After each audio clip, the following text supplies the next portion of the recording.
വരുന്നത് എന്നുള്ളൊരു യാഥാർത്ഥ്യമാണ്. ഈ സാഹചര്യത്തിൽ നമ്മളുടെ നാടിനെ നമ്മുടെ നാടാക്കി മാറ്റിയ നമ്മുടെ സഹോദരന്മാർക്ക്, ഞാനൊരു പ്രവാസിയുടെ മകനാണ്, അതുകൊണ്ട് തന്നെ എന്തെല്ലാം പ്രശ്നങ്ങളാണ് ഒരു പ്രവാസിക്ക് ഉണ്ടാവുക, ഒരു പ്രവാസിയുടെ മകൻ എന്തെല്ലാം സംഘർഷങ്ങളിലൂടെയാണ് പോവുക, ഒരു പ്രവാസി ഏതെല്ലാം സ്റ്റേജിൽ എന്തെല്ലാം പ്രതിസന്ധി നേരിടുമെന്ന് ജീവിതം കൊണ്ട് അനുഭവിച്ച ആളാണ്. അതുകൊണ്ട് എൻ്റെ പ്രവാസി സഹോദരന്മാർക്ക് ഞാൻ പഠിച്ചിട്ടുള്ള കാര്യങ്ങൾ ഉപകാരപ്രദമാവുന്ന രീതിയിൽ പറഞ്ഞു തന്നുകൊണ്ട് നാളെ നിങ്ങളാരും ഒരു രോഗിയാവാത്ത രീതിയിൽ ഉയർന്നു വരാനും ആരോഗ്യത്തോടെ നാട്ടിൽ പ്രവാസം കഴിഞ്ഞ് അവരുണ്ടാക്കിയതും അവർ നാടിനെ വളർത്തിയതും കണ്ട് ആസ്വദിച്ച് സന്തോഷകരമായിട്ടുള്ള ഒരു വിശ്രമ ജീവിതം ഉണ്ടാവത്തക്ക രീതിയിൽ ഇന്ന് നമുക്ക് കുറച്ച് കാര്യങ്ങൾ ചർച്ച ചെയ്യാം. അതിൽ ആദ്യമായിട്ട് ഇന്നത്തെ ചർച്ചയെ 4 ഹെഡിങ്ങിലൂടെ കൊണ്ടുപോകുന്നതായിരിക്കും ബുദ്ധി. ഒന്ന്, എന്തുകൊണ്ടാണ് രോഗങ്ങൾ ഉണ്ടാവുന്നത്?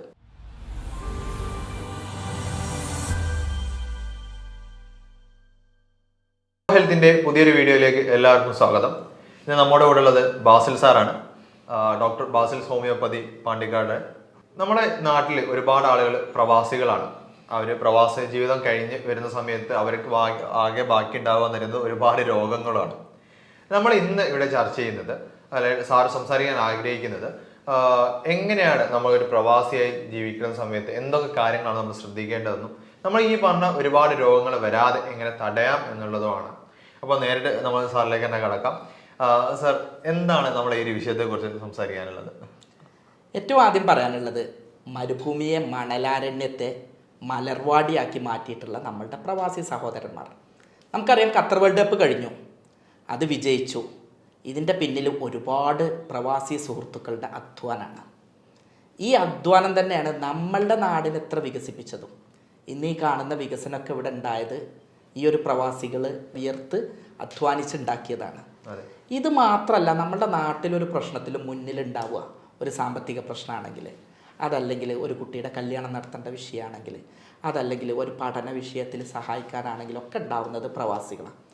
ഇത്രയൊക്കെ നാടിന് വേണ്ടി സ്നേഹിക്കുന്ന ഈ പ്രവാസികൾക്ക് ദൗർഭാഗ്യവശാൽ അവർ തിരിച്ചു വരുമ്പോൾ രോഗികളായിട്ട് മാറുന്ന ഒരവസ്ഥയാണ്. പലരും മരണപ്പെട്ടിട്ടാണ് ഇങ്ങോട്ട് വരുന്നത്, അല്ലെങ്കിൽ വലിയ രോഗങ്ങൾ, ക്യാൻസർ, ഇനി ജോലി ചെയ്യാൻ കഴിയില്ല, അത്ര ദിവസമേ ബാക്കിയുള്ളൂ എന്ന് പറഞ്ഞിട്ടാണ് വരുന്നത് എന്നുള്ളൊരു യാഥാർത്ഥ്യമാണ്. ഈ സാഹചര്യത്തിൽ നമ്മളുടെ നാടിനെ നമ്മുടെ നാടാക്കി മാറ്റിയ നമ്മുടെ സഹോദരന്മാർക്ക്, ഞാനൊരു പ്രവാസിയുടെ മകനാണ്, അതുകൊണ്ട് തന്നെ എന്തെല്ലാം പ്രശ്നങ്ങളാണ് ഒരു പ്രവാസിക്ക് ഉണ്ടാവുക, ഒരു പ്രവാസിയുടെ മകൻ എന്തെല്ലാം സംഘർഷങ്ങളിലൂടെയാണ് പോവുക, ഒരു പ്രവാസി ഏതെല്ലാം സ്റ്റേജിൽ എന്തെല്ലാം പ്രതിസന്ധി നേരിടുമെന്ന് ജീവിതം കൊണ്ട് അനുഭവിച്ച ആളാണ്.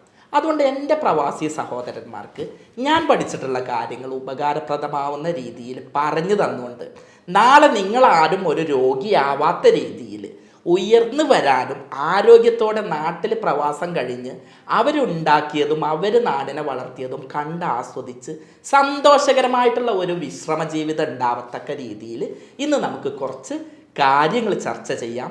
അതിൽ ആദ്യമായിട്ട് ഇന്നത്തെ ചർച്ചയെ 4 ഹെഡിങ്ങിലൂടെ കൊണ്ടുപോകുന്നതായിരിക്കും ബുദ്ധി.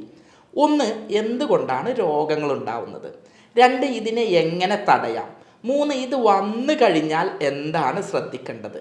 4, ഇതിപ്പോൾ ഇങ്ങനെ വരുന്നുണ്ട്, എപ്പോഴൊക്കെയാണ് അതിനെ ഗൗരവമായി കാണേണ്ടത്, എപ്പോഴൊക്കെയാണ് അതിനെ സിമ്പിളായിട്ട് കാണേണ്ടത് എന്ന് ഭക്ഷണത്തിലൂടെയും വ്യായാമത്തിലൂടെയും ജീവിതശൈലിയുടെയുമുള്ള കാര്യത്തിൽ ഒരു പ്രവാസിയുടെ ജീവിതത്തെ പറ്റിയിട്ട് നമുക്ക് ചർച്ച ചെയ്യാം.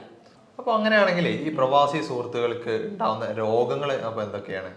കേരളത്തിൻ്റെ സാമ്പത്തിക പുരോഗതി പറയുമ്പോൾ നമ്മൾ പറയാറുണ്ട്, പ്രവാസത്തിന് മുൻപും ഗൾഫ് കുടിയേറ്റത്തിന് ശേഷവും എന്ന് പറഞ്ഞിട്ട്.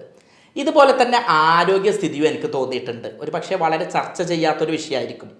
പണ്ട് ഒരാൾ രോഗിയായിരുന്നത് ഭക്ഷണമില്ലാത്തതിൻ്റെ പേരിലായിരുന്നു. നമ്മളുടെയൊക്കെ പഴയ തലമുറ പട്ടിണി കിടന്നിട്ടുണ്ട്, അതുകൊണ്ട് തന്നെ ഒരുപാട് രോഗങ്ങൾ അങ്ങനെ വന്നിട്ടുണ്ട്. രണ്ടാമത് വേണ്ടത്ര ചികിത്സ കിട്ടാത്തതിൻ്റെ പേരിലായിരുന്നു. പലപ്പോഴും രോഗം ഇന്നതാണെന്ന് കണ്ടെത്താനുള്ള ഒരു സാമ്പത്തിക സ്ഥിതി ഉണ്ടാവില്ല, ഉണ്ടായാൽ തന്നെ അത് ചികിത്സിക്കാനുള്ള അവസരം ഉണ്ടാവില്ല, ഉണ്ടെങ്കിൽ തന്നെ അതിനുള്ള പണം ഉണ്ടാവില്ല. ഇനി മൂന്നാമതൊന്ന് എന്തായിരുന്നു എന്ന് പറഞ്ഞു കഴിഞ്ഞാൽ, വേണ്ടത്ര വിദ്യാഭ്യാസം ഇല്ലാതെ ചികിത്സിക്കേണ്ടതാണ് എന്നറിയാതെ, അതല്ലെങ്കിൽ പ്രതിരോധ പ്രവർത്തനങ്ങളുടെ അറിവില്ലായ്മ കാരണം പല രോഗങ്ങളും ഉണ്ടായിട്ടുണ്ട്. ഇന്ന് ഇതിൻ്റെ നേരെ തിരിച്ചാണുള്ളത്. അമിതമായിട്ട് ഭക്ഷണം കഴിച്ച് കൊളസ്ട്രോളും യൂറിക് ആസിഡും പ്രഷറും എല്ലാം കയറി കൂടിയിട്ടാണ് രോഗം ഉണ്ടാകുന്നത്. ഒന്ന്. രണ്ട്, അമിതമായിട്ട് മരുന്ന് കഴിച്ചിട്ടാണ് രോഗങ്ങൾ ഉണ്ടാവുന്നത്. ആവശ്യത്തിനും അനാവശ്യത്തിനും വേണ്ടതിനും വേണ്ടത്തതിനും ഒക്കെ മരുന്ന് കുടിച്ചിട്ട് രോഗിയാവുന്ന ഒരവസ്ഥയാണ് ഉണ്ടാവുന്നത്. ഇത് കഴിഞ്ഞ് മൂന്നാമത് വരുന്ന വേറൊരവസ്ഥ ഉണ്ട്. നമ്മൾ നേരത്തെ പറഞ്ഞു പണ്ട് രോഗം എന്താണെന്നോ അറിയായിട്ടും പ്രതിരോധമില്ലായിട്ടും ഒക്കെയാണ്. ഇത് നേരെ തിരിച്ച് അമിതമായിട്ട് രോഗത്തിനെ പേടിച്ച് അമിതമായിട്ട് എല്ലാ ടെസ്റ്റും അതും ഇതുമൊക്കെ ചെയ്ത് ആകെ സ്ട്രെസ്സായിട്ട് വരുന്ന തരത്തിലുള്ള രോഗമാണ് ഉണ്ടാവുന്നത്. ഇതേ തരത്തിലാണ് പൊതുവെ രോഗമായി വരുന്നതായിട്ട് കണ്ടിട്ടുള്ളത്. ഇതുപോലെ തന്നെ മാറിയ ജീവിതശൈലി ഒരു വലിയ ഘടകമാണ്. അമിതമായ മാനസിക സംഘർഷം വലിയൊരു ഘടകമാണ്. ഒട്ടുമിക്ക പ്രവാസികൾക്കും അവർ ഗൾഫിലാണ് ജീവിക്കുന്നത് എന്നുണ്ടെങ്കിൽ ആണെങ്കിൽ കൂടി അവരുടെ മനസ്സ് നാട്ടിലാണ്. അവരുടെ കുട്ടി ഒന്ന് പനിക്കുകയാണെങ്കിൽ ആ ജോലി ചെയ്യുമ്പോഴും സംഘർഷം മുഴുവൻ തലയിൽ ഏറ്റി നടക്കുകയാണ്. എന്ന് മാത്രമല്ല, ഒരാൾ അവനൊന്ന് പിടിച്ച് ആശ്വസിപ്പിക്കാനില്ല. സ്വന്തം മകളുടെ കല്യാണം നാട്ടിൽ വലിയ പരിപാടിയായിട്ട് നടത്തുന്നുണ്ടാവും. സ്വന്തം വീടിൻ്റെ ഹൗസ് വാമിങ്, വർഷങ്ങൾ പ്രവാസിയായിട്ട് മരുഭൂമിയിൽ കഷ്ടപ്പെട്ടതിൻ്റെ ഹൗസ് വാമിങ് നന്നായിട്ട് നടക്കുന്നുണ്ടാവും. പക്ഷേ അതിലൊന്ന് പങ്കെടുക്കാൻ ഈ പാവത്തിന് കഴിയുണ്ടാവില്ല. എന്നിട്ട് ഇവൻ ആ വീഡിയോ ഒക്കെ കണ്ടിട്ട് നെടുവീർപ്പോട് കൂടിയിട്ട് റൂമിൽ നിൽക്കുകയാണ്. അതുപോലെ തന്നെ വേറുള്ള എന്താണെന്ന് പറഞ്ഞാൽ സ്വന്തം വീട്ടിൽ 4 or 5 ബാത്റൂം ഉണ്ടാവും. പക്ഷേ ഇവിടെ നിൽക്കുന്ന ഫ്ലാറ്റിൽ 4 പേരോ 5 പേരോ ഒരു ബാത്റൂം, അല്ലെങ്കിൽ 10 പേരോ 12 പേരോ ഒരു ബാത്റൂമിന് വേണ്ടിയിട്ട് നിൽക്കുന്ന അവസ്ഥ ഉണ്ടാവും. ഇത്തരത്തിലുള്ള ജീവിതശൈലി, മാനസിക സംഘർഷങ്ങൾ, ഇതൊക്കെയാണ് ഈ സഹോദരന്മാരെ രോഗിയാക്കിയിട്ട് മാറ്റുന്നത്. ഓക്കെ, അപ്പോൾ രോഗങ്ങളെ കുറിച്ചുള്ള, അതായത് രോഗം വരാനുള്ള സാഹചര്യങ്ങൾ ഇപ്പോൾ ഡോക്ടർ വിശദമായിട്ട് വന്നു. പക്ഷെ ഇവർ ഈ ഒരു സാഹചര്യങ്ങളൊക്കെ അവരെ ഏത് തലത്തിലുള്ള രോഗത്തിലേക്കാണ് അവരെത്തിക്കുന്നത്? തീർച്ചയായും ഞാൻ കൂടുതലായിട്ട് പ്രവാസികളിൽ കണ്ടിട്ടുള്ളത് ജീവിതശൈലി രോഗങ്ങളാണ്. പ്രഷർ, പ്രമേഹം, കൊളസ്ട്രോള്, യൂറിക് ആസിഡ് പോലെയുള്ള ജീവിതശൈലി രോഗങ്ങളാണ് ഒന്നാമതായിട്ട് കണ്ടിട്ടുള്ളത്. 2 വലിയ രോഗങ്ങളായിട്ടുള്ള കിഡ്നി രോഗങ്ങൾ, അതുപോലെ തന്നെ ക്യാൻസർ രോഗങ്ങൾ കണ്ടിട്ടുണ്ട്. വേറൊന്ന് കണ്ടിട്ടുള്ളത് മാനസിക സംഘർഷം അമിതമായിട്ട് വന്ന കാരണത്താൽ ഡിപ്രഷൻ, അതുപോലെ തന്നെ പെട്ടെന്ന് ദേഷ്യം വരുന്ന തരത്തിൽ, അതല്ലെങ്കിൽ പെട്ടെന്ന് കുട്ടികളോടൊന്നും താല്പര്യമില്ലാത്ത, അല്ലെങ്കിൽ പെട്ടെന്ന് ആത്മഹത്യ ചെയ്യേണ്ട അത്തരത്തിലൊക്കെ പ്രവണതകളായിട്ടുള്ളത്, അതല്ലെങ്കിൽ പെട്ടെന്ന് എല്ലാവരും അന്തർമുഖനായിട്ട് മാറുന്ന തരത്തിൽ, അതുപോലെ തന്നെ ആങ്സൈറ്റി ഡിസോർഡേഴ്സ്, ഇത്തരത്തിലുള്ള സംഗതികൾ കണ്ടിട്ടുണ്ട്. പിന്നെ അതുപോലെ തന്നെ ജീവിതശൈലിയുടെ ഭാഗമായിട്ടുണ്ടാവുന്ന പൈൽസ്, ഫിഷർ, ഫിസ്റ്റുല, ഇത്തരത്തിലുള്ള രോഗങ്ങൾ. കാരണം പലപ്പോഴും ടോയ്ലറ്റ് ശീലങ്ങൾ ശരിയായ രീതിയിൽ ആവില്ല. അതുപോലെ തന്നെ വെള്ളം കൂടി കുറവായതിൻ്റെ പേരിൽ കൃത്രിമമായിട്ടുള്ള കോളകൾ, കളർ ഫുഡുകൾ, ഇതെല്ലാം കഴിച്ചതിൻ്റെ പേരിൽ വരുന്ന രോഗങ്ങളായിട്ടുള്ള കിഡ്നി രോഗം, കല്ല്, മൂത്രക്കടച്ചിൽ, ഇത്തരത്തിലുള്ള രോഗങ്ങൾ. അതുപോലെ തന്നെ ഉറക്കമില്ലായ്മ, മാനസിക സംഘർഷങ്ങൾ വേറൊരു തരത്തിൽ. പിന്നെ കാണുന്നത് ലൈംഗിക പ്രശ്നങ്ങൾ, കുട്ടികളില്ലാതെയാവുന്നത്. ചിലർക്ക് കുട്ടിയായിട്ടുണ്ടാവും, പക്ഷേ പിന്നീട് കുട്ടിയാവുണ്ടാവില്ല. അതല്ലെങ്കിൽ ലൈംഗിക സംതൃപ്തി കിട്ടാൻ പറ്റുന്നുണ്ടാവില്ല. എന്നിട്ട് വളരെ സങ്കടത്തോടെ പറയും ഡോക്ടറെ പ്രവാസം തന്നതാണിത്. പലർക്കും അത് ഷുഗറിൻ്റെ കൂടെയാണ് കാണാറുള്ളത്. ചിലർക്ക് അത് ഈ ഷുഗറൊന്നും ഉണ്ടാവില്ല, എങ്കിൽ കൂടി ഇതൊരു തൃപ്തിയാവാൻ കഴിയാത്ത രൂപത്തിലുള്ള രോഗങ്ങൾ ഉണ്ടാവാറുണ്ട്. അതുപോലെ തന്നെ ചിലർക്ക് സൗന്ദര്യ പ്രശ്നങ്ങളാണ് ഉണ്ടാവാറുള്ളത്. മുടി കൊഴിയാം. കാരണം എന്താണെന്ന് പറഞ്ഞാൽ അവിടുത്തെ ക്ലോറിനേറ്റഡ് ആയിട്ടുള്ള വാട്ടറിൻ്റെ, അതുപോലെ തന്നെ സ്ട്രെസ്സിൻ്റെ കാരണം കൊണ്ട് മുടി കൊഴിയുന്ന അസുഖം, പലർക്കും വയറ് ചാടുന്ന രൂപത്തിലുള്ള അസുഖങ്ങൾ കാണാറുണ്ട്. ഇങ്ങനെ പലതരത്തിലുള്ള രോഗങ്ങൾ ഓരോരുത്തരുടെയും ജീവിതശൈലിയുടെയും മാനസിക സംഘർഷത്തിൻ്റെയും പാരമ്പര്യ ഘടകങ്ങളുടെയും അടിസ്ഥാനത്തിൽ ഓരോ പ്രവാസികൾക്കും ഓരോ തരത്തിലുള്ള രോഗമാണ് ഉണ്ടാവാറുള്ളത്. അങ്ങനെയാണെങ്കിൽ നമുക്ക് എന്ത് ചെയ്യാം, നമുക്ക് ഈ പറഞ്ഞ എല്ലാ രോഗങ്ങളെ കുറിച്ച് നമ്മൾ ഡീറ്റെയിൽ ആയിട്ട് ഡിസ്കസ് ചെയ്യാം. അത് നമുക്ക് ഏതായാലും ഈ പ്രഷർ, ഷുഗർ, കൊളസ്ട്രോൾ ഇതിനെക്കുറിച്ചൊന്ന് ഡിസ്കസ് ചെയ്താലോ? ഞാൻ എപ്പോഴും ഒരു വീഡിയോ ചെയ്യുമ്പോൾ ആഗ്രഹിക്കാറുണ്ട്, ഒരു ചെറിയ കാര്യത്തെ പറഞ്ഞ് പർവ്വതീകരിച്ച് പേടിപ്പിക്കുന്നതിന് പകരം വലിയൊരു സംഭവത്തെ എങ്ങനെ സിമ്പിളായിട്ട് നേരിടാമെന്ന് പറയാനാണ് ആഗ്രഹിക്കുന്നത്. എന്നെ കേൾക്കുന്ന എൻ്റെ ഓരോ സഹോദരന്മാരും അയ്യോ എനിക്ക് BP ഉണ്ടോ എന്ന് ആലോചിച്ച് ആവശ്യമില്ലാതെ നിങ്ങൾ മരുന്ന് കുടിക്കാനും ആശുപത്രിക്ക് വരാനും ടെസ്റ്റ് ചെയ്യാനും നിൽക്കുന്നതിന് പകരം BP ഉള്ളവൻ പോലും റിലാക്സ്ഡ് ആയിട്ട് ടെൻഷൻ ഒഴിവാക്കിയിട്ട് വീട്ടിലിരുന്ന് മരുന്നും നിയന്ത്രണവും ചെയ്തുകൊണ്ട് പരമാവധി എൻ്റെ വീഡിയോ കേൾക്കുന്ന ആളുകൾക്ക് അത് ഗുണം ഉണ്ടായിട്ട് ആളുകൾക്ക് ആശുപത്രിയിൽ വരാതെ രോഗം മാറണം എന്നുള്ള ഒരു ആഗ്രഹമാണുള്ളത്. അതിൻ്റെ ഭാഗമായിട്ടാണ് ഇത്തരത്തിലുള്ള ഓരോ വീഡിയോയും ചെയ്യുന്നത്. അപ്പോൾ എന്നെ കേൾക്കുന്നവർ പരമാവധി ഇതൊരു പേടി എന്നുള്ളതിന് പകരം ഇതിനെ എങ്ങനെ വരാതിരിക്കാൻ, എങ്ങനെ മാനേജ് ചെയ്യാൻ ശ്രമിക്കാം എന്നുള്ളതാണ് ഇതിലൂടെ മനസ്സിലാക്കേണ്ടത്. അപ്പോൾ അത്തരത്തിലുള്ള കുറച്ച് നിർദ്ദേശങ്ങൾ പറഞ്ഞു തരാം. ആദ്യമായിട്ട് പ്രവാസി സഹോദരന്മാരിൽ കാണുന്ന ഒന്നാണ് ഹൈ പ്രഷർ അല്ലെങ്കിൽ ഹൈപ്പർ ടെൻഷൻ അല്ലെങ്കിൽ പ്രഷർ കൂടിയിട്ടുള്ള അവസ്ഥ. പൊതുവെ 40 വയസ്സിൽ അങ്ങനെ കണ്ടുവരാറുണ്ട്. അത് ചിലപ്പോൾ ഇപ്പം എനിക്ക് തന്നെ അറിയാം, കസിൻസ് ഒരാൾ നാട്ടിലാണുള്ളത്, ഒരാൾ പ്രവാസിയാണ്. ആ പ്രവാസിനെ സംബന്ധിച്ച് എല്ലാ ചികിത്സാ സംവിധാനങ്ങളും ഉണ്ട്, എല്ലാ സാമ്പത്തിക സഹായവും ഉണ്ട്. മറ്റവർ സാധാരണ രീതിക്ക് ഒരു കൂലിപ്പണിക്കാരനാണ്, പക്ഷെ അവനെ സംബന്ധിച്ച് സ്ട്രെസ്സ്, ടെൻഷൻ കുറവാണ്. നല്ല നാടൻ ഭക്ഷണങ്ങളാണ്, ചീരിയും മുരിങ്ങയൊക്കെ ഉള്ള ഭക്ഷണങ്ങളാണ്. നല്ലോണം കിടന്നുറങ്ങും, രാവിലെ നല്ലോണം നീച്ച് വിയർക്കുകയും ചെയ്യും. ഇവനെ സംബന്ധിച്ച് പൊതുവെ BP കുറവാണ്. എന്നാൽ ഇതേ സാഹചര്യത്തിലുള്ള പ്രവാസി നേരെ തിരിച്ച നല്ല മാനസിക സംഘർഷം, 2 ഉറങ്ങാൻ കഴിയുന്നില്ല, ഉറക്കത്തിൻ്റെ ഇടയിൽ കോളും ജീവിത ഓട്ടവും ഒക്കെപ്പാടെ. ഈ ജോലി 10-14 മണിക്കൂർ കഴിഞ്ഞ് വന്നിട്ട് വേണം ഡ്രസ്സ് അലക്കാനും അവൻ്റെ കാര്യങ്ങൾ ചെയ്യാനും, അതുപോലെ തന്നെ വീട്ടിലേക്കൊന്ന് ഫോൺ ചെയ്യാനും ഭക്ഷണം പാകം ചെയ്യാനും. ഇത് കഴിഞ്ഞ ഉടനെ വീണ്ടും രാവിലെ എണീറ്റിട്ട് ജോലിക്ക് പോവുകയാണ്. അപ്പം ഈ സാഹചര്യത്തിൽ ഇത്തരം പ്രവാസികൾക്ക് വരുന്ന രോഗങ്ങൾ കൂടുതലായിട്ട് BP കൂടാൻ ചാൻസ് ഉണ്ട്. അപ്പം അവർ ചെയ്യേണ്ട കുറച്ച് കാര്യങ്ങൾ: പരമാവധി മാനസിക സംഘർഷവും ഒഴിവാക്കുക. രണ്ടാമത് ചെയ്യേണ്ടത് സമയത്ത് ഭക്ഷണം കഴിക്കുക, നന്നായിട്ട് കിടന്നുറങ്ങുക, മനസ്സിനെ നന്നായിട്ട് റിലാക്സ് ചെയ്യിക്കുക. ഭക്ഷണം, കൃത്രിമ ഭക്ഷണം പരമാവധി ഒഴിവാക്കുക. നോൺ വെജ് ഒഴിവാക്കുക എന്നുള്ളത് നല്ലതാണ്, പക്ഷെ ഒരല്പം നോൺ വെജ് കഴിക്കുമ്പോഴേക്കൊന്നും BP കൂടി അറ്റാക്ക് വരുമൊന്നുമില്ല. പക്ഷെ സ്ഥിരമായിട്ട് അത് കഴിക്കുന്ന രീതി ഒഴിവാക്കുക. പിന്നെ പലരും എന്താ ചെയ്യുക പറഞ്ഞാൽ, കുറഞ്ഞ പൈസക്ക് ഫുഡ് കിട്ടും, അപ്പം ഉണ്ടാക്കാൻ മെനക്കെടുന്നതിലേറെ നല്ലത് ഹോട്ടൽ ഭക്ഷണം ലാവിഷായിട്ട് കഴിക്കുക, അങ്ങനത്തെ രീതിയാണ്. അത് ചെയ്യുമ്പോൾ സഹോദരന്മാർ മനസ്സിലാക്കുക, നിങ്ങൾ രോഗിയാവുകയാണ്. അപ്പോൾ എന്ത് ചെയ്യുക, അങ്ങനെ കൃത്രിമമായിട്ടുള്ള ഫാസ്റ്റ് ഫുഡ്, അത്തരം ഭക്ഷണങ്ങൾ എന്നും കഴിക്കുമ്പോൾ അപകടമുണ്ടാവും എന്ന് മനസ്സിലാക്കിയിട്ട് അത് ഒഴിവാക്കാൻ ശ്രമിക്കുക. എന്നിട്ട് വീട്ടിൽ കുക്ക് ചെയ്തിട്ട് ചെയ്യുക. പിന്നെ എപ്പോഴും മാനസിക ആരോഗ്യം പരമാവധി നിലനിർത്തുക. നിങ്ങൾ ഈ കഴിക്കുന്ന എണ്ണക്കൊഴുപ്പും അതുപോലെ തന്നെ ഉള്ളതിലേറെയൊക്കെ അപകടമാണ്. നിങ്ങളുടെ മനസ്സിൽ ഓരോ സമയവും അതായില്ലേ, ഇതായില്ലേ, ഇതാവോ, ഇവൻ ഇങ്ങനെ ആവുമോ, അവൻ ഇങ്ങനെ ചെയ്യുമോ എന്നുള്ള ഇങ്ങനെ മനസ്സിൽ സംഘർഷം ഉള്ളത്. അതിന് ഞാനടക്കമുള്ള നാട്ടിലുള്ളവർ ചെയ്യേണ്ടത് എന്താ പറഞ്ഞാൽ, ഇവർക്കൊരു കമ്പനി കൊടുക്കുക. വളരെ ഹാപ്പി ആയിട്ട് ഒരു വിളിച്ച് വാട്സപ്പിൽ എന്തൊക്കെയാണ് വർത്താനം, കാണലൊന്നുമില്ലല്ലോ, പിന്നെ മെസ്സേജ് ഒന്നുമില്ലല്ലോ, എന്താ ജോലി തിരക്കാണോ, വെള്ളിയാഴ്ചയൊക്കെ ഒന്ന് വിളിച്ചിട്ട് വെറുതെ ഒരു 5 മിനിറ്റ് അവർക്ക് ചിലവാക്കുക. അപ്പോൾ എൻ്റെ വീഡിയോ കാണുന്ന പ്രവാസികളല്ലാത്തവർ ചെയ്യേണ്ട ഒരു സംഗതി എന്താണെന്നാൽ, നമ്മളെ നാടിനെ നാടാക്കിയത് ഈ പ്രവാസി സുഹൃത്തുക്കളാണ്. ഇവർക്ക് വേണ്ടിയിട്ട് ഒരു മെസ്സേജ് ഹായ് അയച്ചു കൊടുക്കുക, അതല്ലെങ്കിൽ ഏതെങ്കിലും പോസ്റ്റിൻ്റെ താഴെ നല്ല 2 കമൻറ്റുകൾ അയച്ചു കൊടുക്കുക.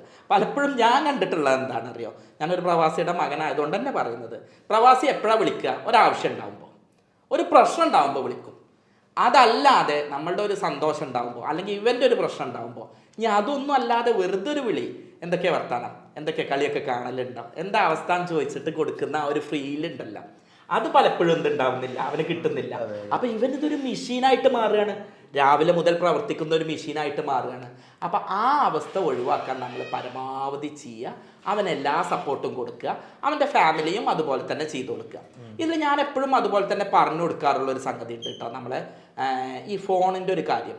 ശരിയായ ഉറക്കമുണ്ടെങ്കിൽ BP ഒരു പരിധി വരെ നമുക്ക് കുറക്കാൻ കഴിയും.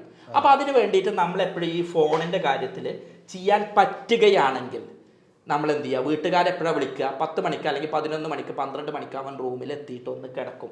ഇതൊക്കെ ഒന്ന് കിടന്നിട്ട് അപ്പോൾ ഈ 11 മണിക്ക് ഇവൻ്റെ കാര്യങ്ങളൊക്കെ അലക്കലും ഭക്ഷണം പാകം ചെയ്യലൊക്കെ കഴിഞ്ഞ് 12 മണിക്ക് ഇപ്പോൾ വീട്ടുകാരോടൊക്കെ ഒന്ന് സംസാരിച്ച് 1 മണിക്കേക്കാരം ഒന്ന് കിടക്കുക. 1 മണി പറഞ്ഞാൽ ഇന്ത്യൻ സമയം 3:30 ആയി അല്ലെങ്കിൽ 3 മണിയായി. ഇവിടുന്ന് എന്ത് ചെയ്യും, സുബൈക്ക് നീച്ച് കഴിഞ്ഞാൽ ഒരു വിളി അങ്ങോട്ട് വിളിക്കും. അപ്പം ഇവനൊന്ന് കിടന്ന് പകുതി എത്തിയിട്ടേ ഉണ്ടാവുള്ളൂ, അവിടെ സമയം 2 മണിയോ 3 മണിയോ ആയിരിക്കും. അപ്പോഴേക്കാരും ഒരു കോള് വരിക. അതോടെ എന്താ, ഇവൻ നാട്ടിൽ നിന്നുള്ള കോളിന് അത്രയും പ്രാധാന്യത്തോടെ കാണണേ. ഇത് എന്താ വിളിയെന്ന് അറിയില്ലല്ലോ, നമ്മളെ പോലെയല്ല. നമുക്ക് എന്തെങ്കിലും പ്രശ്നങ്ങൾ ഉണ്ടെങ്കിൽ അയൽവാസി വന്ന് പറയും, ഇവൻ അങ്ങനെയല്ല. ഈ പ്രവാസി സുഹൃത്തിന് എന്താ ഉള്ളത്, വല്ല മരണ വാർത്തയാണോ, വല്ല അപകട വാർത്തയാണോ, ഇവൻ്റെ വീട്ടിലെ കുട്ടികളെയും മക്കളെയും ഉമ്മാനെയൊക്കെ ബാക്കിയുള്ളവരെ ഏൽപ്പിച്ച് പോയതാണ്. അപ്പം അതുകൊണ്ട് ഇവരുടെ ഓരോ കോളും ഈ പ്രവാസിനെ സംബന്ധിച്ച് ഇമ്പോർട്ടൻ്റാണ്. അപ്പോൾ ആ ഒരു സംഘർഷമാണ് അവന് വരുന്നത്. ഈ ഫോണിൽ നിന്ന് ഉറക്കത്തിൽ നിന്ന് എങ്ങനെ നിൽക്കുന്നത്, റബ്ബെ എന്താ പറ്റി എഴുതിയിട്ട് പേടിച്ചിട്ട് എണീക്കുകയാണ്. അങ്ങനെ എണീക്കുമ്പോൾ അവിടെ വീണ്ടും അപ്പം തന്നെ തുടങ്ങണം, ആ ഉറക്കം പോലും ശരിയാവുന്നില്ല. പിന്നെ ചിലപ്പോൾ എന്താണ്, ഉറങ്ങിക്കഴിഞ്ഞാൽ ശരിയായ അർത്ഥത്തിൽ ഉറക്കം കിട്ടില്ല. അപ്പോൾ നമ്മളുടെ പ്രവാസിയേതര സുഹൃത്തുക്കൾ അവരെ വിളിക്കുമ്പോൾ കൃത്യമായി ടൈം വാങ്ങി. ഇപ്പോൾ വാട്സപ്പൊക്കെ ഉള്ള കാലം, വാട്സപ്പിൽ മെസ്സേജ് ആക്കിയാടാ, വെറുതെ വിളിച്ചാണ്, നമുക്ക് ഇന്ന വിഷയം ഒന്ന് ചർച്ച ചെയ്യാനാണ്, ഏത് സമയമാണ് നല്ലത്, ഈ ഫ്രീ ആവുമ്പോൾ എനിക്കൊന്ന് മിസ് കോൾ അടി എന്ന് പറഞ്ഞിട്ട് നമുക്ക് തിരിച്ചു വിളിച്ചിട്ട് ചെയ്യുക. അതല്ലെങ്കിൽ സമയം വാങ്ങാം. അങ്ങനെ ചെയ്യുകയാണെങ്കിൽ കുറേ ഇത് കുറയും. ഇതൊക്കെ എല്ലാവർക്കും അറിയുന്നതുമാണ് കേട്ടോ. ഞാൻ ഈ പറയുമ്പോൾ എന്നെ ട്രോളാനും കുറ്റം പറയാനും നെഗറ്റീവ് കമൻറ്റുകളൊക്കെ ഇടാനുണ്ടാവും. അവരോടൊക്കെ എന്താ പറയാനുള്ളത് പറഞ്ഞാൽ, ഒരാൾക്ക് ഈ പറഞ്ഞത് കൊണ്ട് ഗുണം കിട്ടണം. അങ്ങനെ ഒരാളെ മരുന്നില്ലാതെ അപകടത്തിൽ നിന്ന് രക്ഷിച്ചാൽ അതാണ് ഏറ്റവും വലുത് എന്നാണ് കരുതുന്നത്. വിമർശിക്കുന്നവർ അതങ്ങനെ ചെയ്തുകൊണ്ടിരിക്കും. ഇതെല്ലാവർക്കും അറിയുന്നതാണ്, നിങ്ങളെല്ലാവരും അറിയുന്നതാണ്, അറിവുള്ളവരാണ്. അറിയാത്ത ആരെങ്കിലും ഉണ്ടെങ്കിലാണ് ഇത് പറയുന്നത്. അതാണ് ഇതുകൊണ്ട് മനസ്സിലാക്കേണ്ടത്. അപ്പോ സാറ് ഭക്ഷണത്തിന്റെ കാര്യം പറഞ്ഞു, അവരെങ്ങനെ കഴിക്കുന്നു എന്നുള്ളത് പറഞ്ഞു. പക്ഷെ അവര് എന്താണ് ഇനി മുതൽ കഴിക്കേണ്ടതെന്നുള്ള സാർ ഒന്ന് എക്സ്പ്ലെയിൻ. അത് നല്ല പോയിന്റാ. എന്ത് കഴിക്കുക എന്നുള്ളതിലേറെ എപ്പോൾ കഴിക്കുക എന്നുള്ളതാണ്. ഈ ഒരു പഥ്യം തന്നെയാണ് യൂറിക് ആസിഡിനും ഷുഗറിനും കൊളസ്ട്രോളിനും ഒക്കെ ശ്രദ്ധിക്കേണ്ടത്. സമയത്ത് കഴിക്കുക. വിശിഷ്യ രാവിലെ കഴിക്കാതെ പോകുന്ന ഒരു രീതിയുണ്ട്. ഇപ്പം ഞാൻ കഴിഞ്ഞ പ്രാവശ്യം ദുബായിൽ പോയ സമയത്ത് അപ്പോഴാണ് ഇതൊക്കെ ഓരോന്ന് അടുത്തറിയുന്നത് കേട്ടോ. അപ്പോൾ എന്താ ചെയ്യുന്നത് പറഞ്ഞാൽ, ഷാർജയിലായിരിക്കും താമസം, ദുബായിലായിരിക്കും ജോലി. അപ്പോൾ ഇവരെന്താ ചെയ്യുക, അതിരാവിലെ പോയാലേ ബ്ലോക്ക് ഒഴിവാവുള്ളൂ. പ്രവാസി സഹോദരന്മാർക്ക് ഞാൻ ഇപ്പോൾ ഇത് പറഞ്ഞേണ്ട ആവശ്യം ഉണ്ടാവില്ല, എന്നെ പോലെയുള്ള നാട്ടിലുള്ളവർക്ക് ഇത് വലിയൊരു അറിവാണ്. അപ്പോൾ ഇവരെന്താ ചെയ്യുക പറഞ്ഞാൽ, ഏർലി മോർണിംഗ് രാവിലെ നീച്ച് ഓടുകയാണ്. എന്തിനാ, ബ്ലോക്ക് ഒഴിവായി കിട്ടാൻ. അങ്ങനെ ആകുമ്പോൾ ഇവരുടെ ഭക്ഷണം ബ്രേക്ക്ഫാസ്റ്റ് അതിൽ ഒഴിവാവുകയാണ്. അത് രാവിലെ തുടങ്ങുകയാണ് രോഗിയാവൽ. അത് പ്രത്യേകം ശ്രദ്ധിക്കുക. അതാണ് ഒന്നാമത്തെ അബദ്ധം. രണ്ടാമത് ചെയ്യേണ്ടത് സമയത്ത് ഭക്ഷണം കഴിക്കുക. പല ജോലികൾക്കും സമയത്ത് ഭക്ഷണം കഴിക്കാൻ പറ്റാത്തതാണ് എന്നറിയാം. കാരണം ഇൻബിറ്റ്വീൻ നിർത്താൻ പറ്റാത്ത തരത്തിലുള്ള ജോലിയായിരിക്കാം. അത്തരത്തിൽ ചെയ്യുമ്പോൾ ഒരു നേന്ത്രപ്പഴം, ആപ്പിള്, പേരക്ക ഇത്തരത്തിലുള്ള സാധനങ്ങൾ കയ്യിൽ വെക്കുക. നമ്മളെന്താ പലപ്പോഴും കഴിക്കുക, ഒരു ഷവർമ അല്ലെങ്കിൽ നല്ലോണം നെയ്യുള്ള ഒരു പപ്സ്, ഇത്തരം സംഗതികളൊക്കെ കഴിക്കുന്ന സമയത്ത്, അത് ഫാസ്റ്റ് ഫുഡുകൾ കഴിക്കുന്ന സമയത്ത് അപകടകരമാവുകയാണ് ചെയ്യുക. എന്നാൽ ചെറിയ ടിഫിന് വീട്ടിൽ നിന്ന് കയ്യിൽ വെക്കുക. അതുപോലെ തന്നെ ചെറിയ സാലഡുകളാക്കിയിട്ട് വീട്ടിൽ നിന്ന് കയ്യിൽ വെക്കുക. എന്നാൽ ടിൻ ഫ്രൂട്ട്സ് ആക്കിയിട്ട് കട്ട് ചെയ്തിട്ട് കൊണ്ടുവന്നിട്ട് കഴിക്കുകയാണെങ്കിൽ സമയത്ത് ഭക്ഷണമായി, വയറ് വെറുതെടലും ആവില്ല, ഭക്ഷണം ശരിയായ അർത്ഥത്തിൽ ദഹിക്കാനും പുണ്ണ് പോലുള്ള രോഗങ്ങൾ വരാതിരിക്കാനും സഹായകരാവും. അപ്പോൾ അത് പ്രത്യേകം ശ്രദ്ധിക്കുക. ഇനി വേണ്ടത് സമയം കൃത്യമായിട്ട് 6 മണിക്കൂർ ഉറങ്ങുക. 6 മുതൽ 8 മണിക്കൂർ ഉറങ്ങുക. നന്നായിട്ട് വെള്ളം കുടിക്കുക. ഭക്ഷണത്തിൻ്റെ ഒപ്പം വെള്ളം കുടിക്കാതിരിക്കാൻ പ്രത്യേകം ശ്രദ്ധിക്കുക. BP ഉള്ളവരാണെങ്കിൽ ഉപ്പ് നിയന്ത്രിക്കുക. അങ്ങനെ തന്നെ പറയേണ്ടത് കേട്ടോ. BP ഉള്ളവരാണെങ്കിൽ ഉപ്പ് നിയന്ത്രിക്കുക. ഉപ്പ് ഭക്ഷണത്തിൽ പരമാവധി ഒഴിവാക്കുക. അതായത് സോൾട്ടഡ് ആയിട്ടുള്ള നട്ട്സ് കിട്ടും, റോസ്റ്റഡ് ആയിട്ടുള്ള നട്ട്സ് കിട്ടും. ഇത്തരം സാധനങ്ങളൊക്കെ പരമാവധി ഒഴിവാക്കുക. ഉപ്പുള്ള ഭക്ഷണങ്ങൾ പരമാവധി ഒഴിവാക്കുക. കൃത്രിമ ഭക്ഷണങ്ങൾ പരമാവധി ഒഴിവാക്കുക. നല്ല സാലഡ് കിട്ടും. നന്നായിട്ട് എന്ത് ചെയ്യാം, വെള്ളം, ശുദ്ധജലം നന്നായിട്ട് കുടിക്കുക. ഭക്ഷണത്തിൻ്റെ ഒപ്പം വെള്ളം കുടിക്കാതിരിക്കാൻ പ്രത്യേകം ശ്രദ്ധിക്കുക. പിന്നെ നിങ്ങൾക്ക് അറിയുന്നത് പോലെ തന്നെ എണ്ണമെഴുക്കുള്ളത് ഒഴിവാക്കുക. അതുപോലെ തന്നെ നോൺ വെജുകൾ പരമാവധി ഒഴിവാക്കുക. Junk food, colour food, hotel ഭക്ഷണങ്ങൾ ഇതൊക്കെ ഒഴിവാക്കുക. ഈ പറഞ്ഞതിൻ്റെ അർത്ഥം ഒരു ദിവസം അങ്ങ് കഴിക്കുമ്പോഴേക്ക് അത് വല്ലാതെ വരും എന്ന് പറഞ്ഞിട്ടൊന്നുമല്ല. അത്യാവശ്യം പ്രവാസിയാണ്, അവന് ആകെ മനസ്സിൽ ഒരു സന്തോഷം കിട്ടുക എന്ന് പറയുന്നത് ഒരു വെള്ളിയാഴ്ച നല്ല ഭക്ഷണം കഴിക്കുമ്പോഴായിരിക്കും. അത് ഇപ്പോൾ കഴിഞ്ഞ പ്രാവശ്യമൊക്കെ ഒരു വീഡിയോ കണ്ടു. ഉള്ള സമ്പാദ്യം മുഴുവൻ ചായ പോലും കുടിക്കാതെ വീട്ടിലേക്ക് അയച്ചിട്ട് അവസാനം പ്രവാസി മരിച്ചു കഴിഞ്ഞാൽ മയ്യത്ത് പോലും വേണ്ട എന്ന് പറയുന്ന അവസ്ഥ. അപ്പം അങ്ങനെ നമ്മളിങ്ങനെ ത്യാഗം ചെയ്ത് എല്ലാം ഒഴിവാക്കി ജീവിക്കണം എന്ന് പറയുന്നില്ല. എല്ലാ സന്തോഷങ്ങളും വേണം, അമിതമാവരുത്. ഒരല്പമൊക്കെ ആയി എന്ന് കരുതിന് അങ്ങനെ അങ്ങ് പേടിക്കാനൊന്നുമില്ല. കാരണം ചിലപ്പോൾ ആ ഒരു അല്പം കഴിച്ചത് ആയില്ല എന്നുള്ള പേടി ഉണ്ടായിരിക്കും ചിലപ്പോൾ വേറെ രോഗങ്ങൾ വരിക. എന്ന് വെച്ച് ഒന്നാകെ കഴിക്കാമെന്നുമല്ല. സമയത്ത് കഴിക്കുക, കൃത്യഭക്ഷണങ്ങൾ, നല്ല ഭക്ഷണങ്ങൾ, നാച്ചുറൽ പ്രകൃതി ഭക്ഷണങ്ങൾ കഴിക്കുക, നന്നായിട്ട് ഉറങ്ങുക, നന്നായിട്ട് റിലാക്സ്ഡ് ആവുക. എന്നിട്ട് നിങ്ങളൊന്ന് BP നോക്കി, അപ്പം തന്നെ കുറേ പ്രശ്നങ്ങൾ തീർക്കാൻ കഴിയും. ഞാൻ എപ്പോഴും അതുപോലെ തന്നെ പറയാറുള്ളത്, ഞാൻ മുമ്പ് നമുക്കിനി പറ്റുകയാണെങ്കിൽ ഒരു വീഡിയോ ചെയ്യാം എങ്ങനെ ഈ BP നോക്കാം എന്നുള്ളത്. അങ്ങനെ ആകുമ്പോൾ എന്താണ്, പ്രവാസി സഹോദരന്മാർക്ക് വീട്ടിലിരുന്ന് റൂമിലിരുന്ന് നോക്കാം. ഈ പ്രവാസി സഹോദരന്മാർ പലർക്കും, ഇപ്പോൾ എനിക്കടക്കം, എൻ്റെ കസിനായിരുന്നു, എൻ്റെ കസിൻ ബ്രദർ ആയിരുന്നു എനിക്ക് BP മെഷീന് പരിശോധിക്കാൻ വേണ്ടിയിട്ട് വാങ്ങിച്ചു തന്നിട്ടുണ്ടായിരുന്നത്. പ്രവാസി സഹോദരന്മാർ ഇത് പലർക്കും വാങ്ങിച്ചു കൊടുക്കും. പക്ഷേ ഇതൊന്നും നോക്കാൻ അവർക്ക് ആരും പഠിപ്പിച്ചു കൊടുക്കൂല. ഇപ്പോൾ റൂമിലൊന്നുണ്ടെങ്കിൽ രാത്രിയൊക്കെ ഇതിങ്ങനെ വല്ല തലവേദന ഇതൊക്കെ വരുമ്പോൾ നോക്കിയാൽ വേണമെങ്കിൽ മരുന്ന് കുടിക്കാനൊക്കെ ഇത് നല്ലൊരു സംവിധാനമാണ്. അപ്പോൾ അത്തരത്തിൽ എന്തൊക്കെയാണ് ചെയ്യാൻ പറ്റുക എന്നുള്ളതൊക്കെ ഒന്ന് നോക്കി വെക്കുക. കഴിയുകയാണെങ്കിൽ നമുക്ക് അങ്ങനെ ഒരു വീഡിയോ ഒന്ന് ചെയ്തു കൊടുക്കുകയും ചെയ്യാം. അതെ, അവർക്ക് അങ്ങനത്തെ ഒരുപാട് കാര്യങ്ങളാണ് ഇപ്പൊ നമ്മളെ കൊണ്ട് ഇപ്പൊ ചെയ്യാൻ പറ്റുള്ളൂ. തീർച്ചയായും കുറേ മരുന്ന് എഴുതുക എന്നുള്ളത് മെഡിക്കൽ ഷോപ്പിൽ പോയിട്ട് ചെയ്യുക. പലപ്പോഴും എന്താ അറിയോ, ഈ മരുന്നുകൾ കുറേ കുടിച്ചിട്ട് പിന്നെ അവൻ രോഗിയാവുന്നത് ഈ മരുന്നുകളുടെ പ്രശ്നത്താലാണ്. ഇത് ഞാൻ പറയുമ്പോൾ ഞാൻ ഹോമിയോ ഡോക്ടർ ആയതുകൊണ്ട് പറയുകയാണെന്ന് കരുതും. അങ്ങനെയല്ല. ഏത് മരുന്നും പരമാവധി മരുന്നില്ലാതെ പോവുകയാണ് വേണ്ടത്. നമ്മൾ ജീവിതത്തിൽ പഥ്യങ്ങളും ചിട്ടകളുമായിട്ട് ശ്രദ്ധിക്കുക. നമ്മുടെ നാട്ടിൽ ഒരു വർക്ക്ഷോപ്പ് പോലെയാണ് നമ്മളുടെ ആരോഗ്യം എന്നുള്ളത്. വണ്ടി എത്രത്തോളം കറക്റ്റ് സർവീസ് ചെയ്ത് ഓയിലും എഞ്ചിനും ശ്രദ്ധിച്ച് കൊണ്ടുപോകണോ അത്രത്തോളം വണ്ടിക്ക് മൈലേജും എഫിഷ്യൻസിയും കിട്ടും. അതല്ലാതെ നല്ല വർക്ക്ഷോപ്പ് ഉണ്ട് എന്ന് കരുതിയിട്ട് അങ്ങനെ ഇങ്ങനെ ഓടിക്കുകയാണെങ്കിൽ പിന്നെ അത്യാവശ്യം റിസ്ക് ആണ് അതിന് വരിക. അപ്പോൾ നമുക്ക് ഏതായാലും സാർ ഇപ്പോൾ പറഞ്ഞ പോലുള്ള വീഡിയോസും കാര്യങ്ങളൊക്കെ നമുക്ക് ഇനി എന്തായാലും അവർക്ക് വേണ്ടി ചെയ്തു കൊടുക്കാം.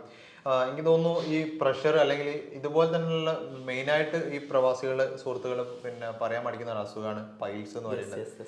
അവർക്ക് ബുദ്ധിമുട്ട് ഒരുപാടാണ്. അപ്പോൾ അതിനെക്കുറിച്ച് ഒന്ന് സാറൊന്ന്.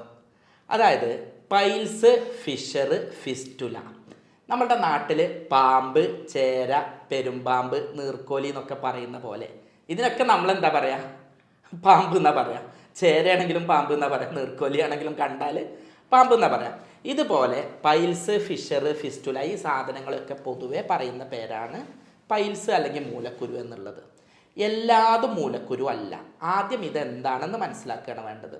ഇത് വരാനുള്ള കാരണം പലതാണ്. പക്ഷേ പൊതുവായിട്ടുള്ളത് ദഹന പ്രശ്നം ശരിയാവാതിരിക്കുക, ശരിയായ രീതിയിൽ ശോധന ഉണ്ടാവാതിരിക്കുക, മലം ഉറച്ചു പോവുകയും അത് പലപ്പോഴും മുക്കുകയും ചെയ്യുക, ഇങ്ങനെയുള്ളതൊക്കെയാണ് ഇതിൻ്റെ കാരണം.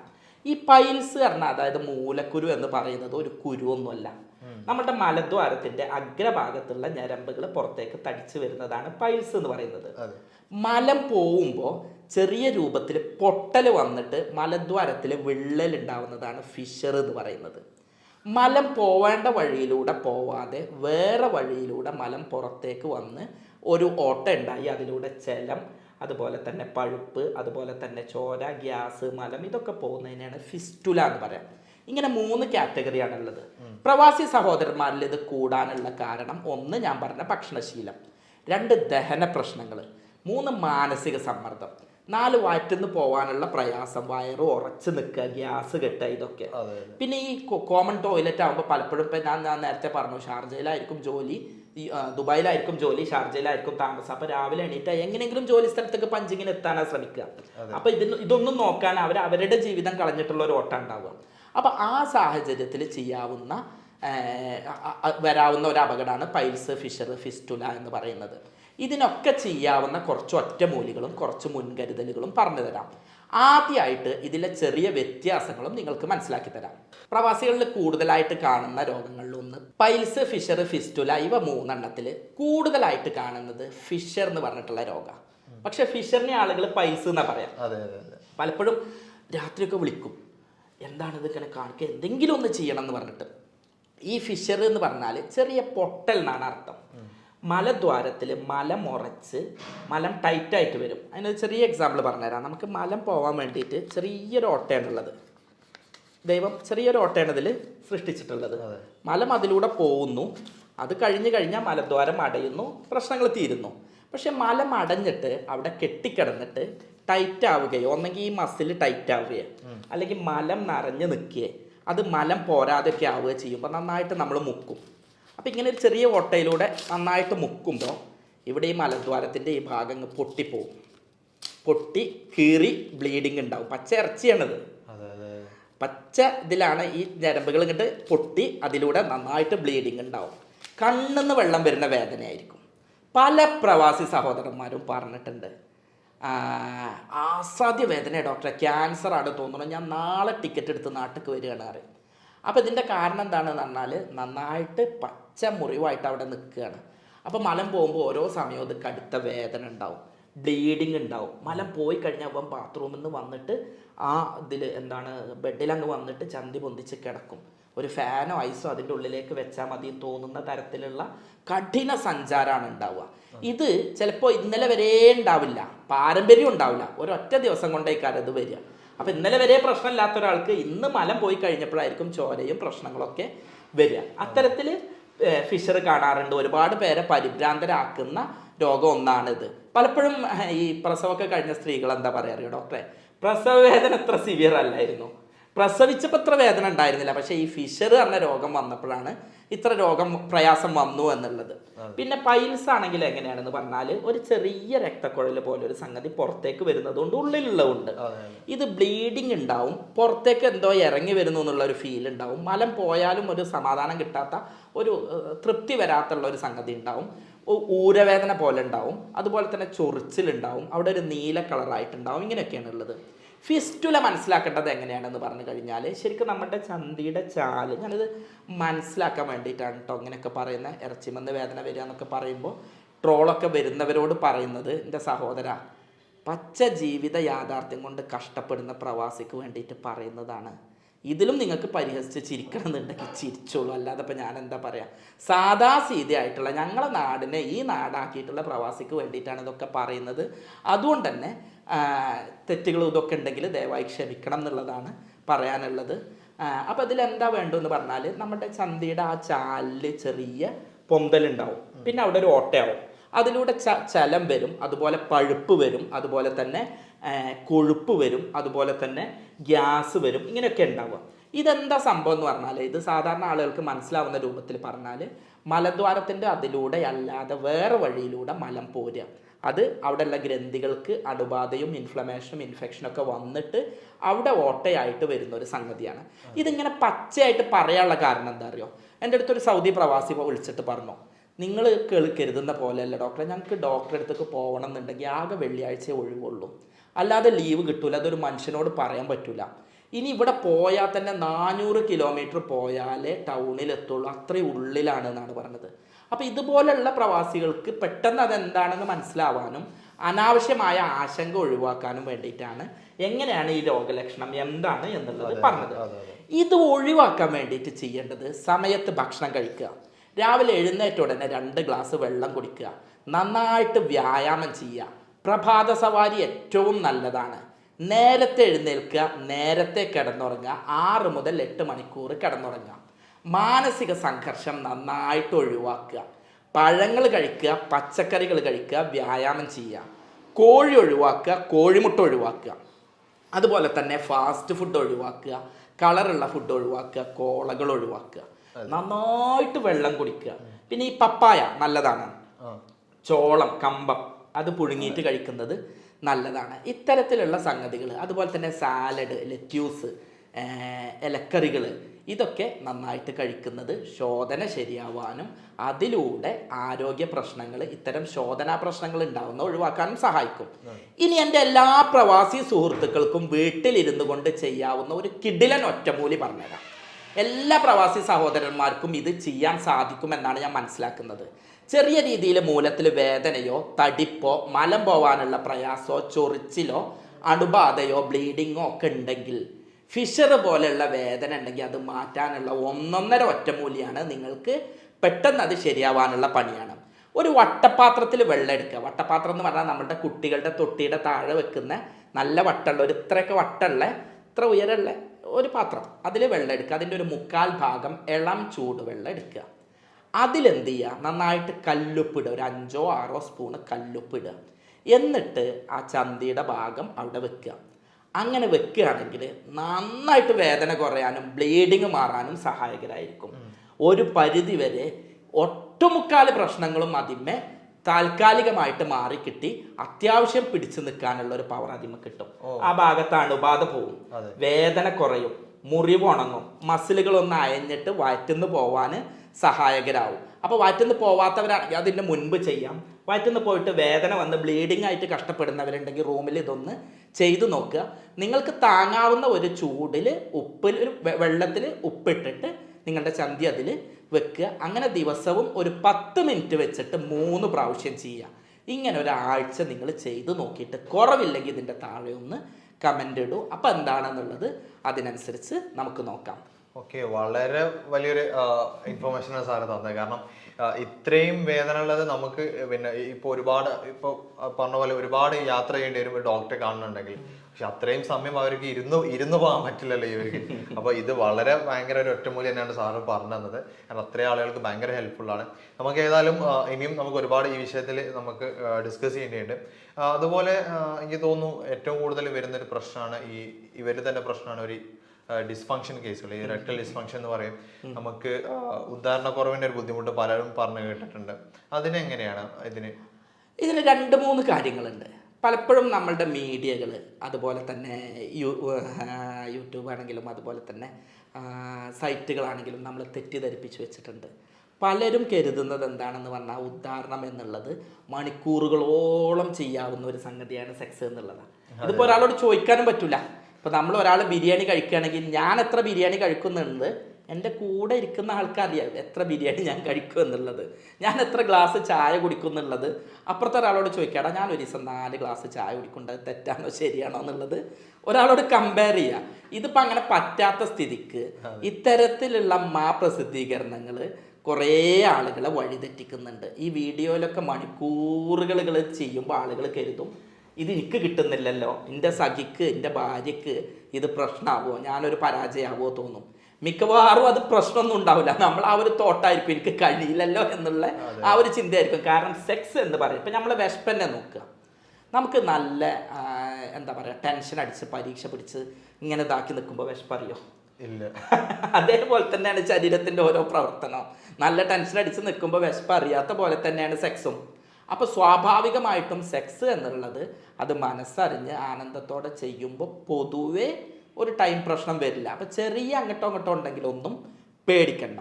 എന്നാൽ ഇത് പലരിലും കുടുംബജീവിതം കുറേ ഗ്യാപ്പിൽ വരുന്നത് കൊണ്ട് ഇങ്ങനെ സംഭവിക്കാറുണ്ട്. അതിലും ഭക്ഷണം ഒരു ഘടകമാണ്, അമിതമായ ഇരുത്തവും വ്യായാമമില്ലായ്മയും ഒരു ഘടകമാണ്.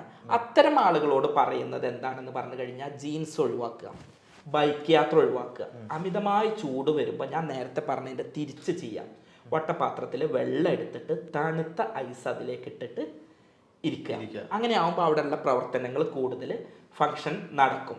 അതുപോലെ തന്നെ ചെയ്യാവുന്നത് നമ്മളുടെ അമക്കുരം എന്ന് പറഞ്ഞിട്ടുള്ളത് അവിടെ കിട്ടുമോ ഇല്ലേ എന്നുള്ളത് എനിക്കറിയില്ല. അമക്കുരം അത് എന്ത് ചെയ്യുക, നന്നായിട്ട് പൗഡർ ആക്കിയിട്ട് ഉപയോഗിച്ച് 1 സ്പൂൺ 1 ഗ്ലാസ് പാലിൽ ചേർത്തിട്ട് 14 ദിവസം കുടിക്കുക. നാട്ടിലെത്തിയിട്ട് ഉപയോഗം തുടങ്ങിയാലും മതി, നല്ല മാറ്റം അതിൽ കിട്ടും.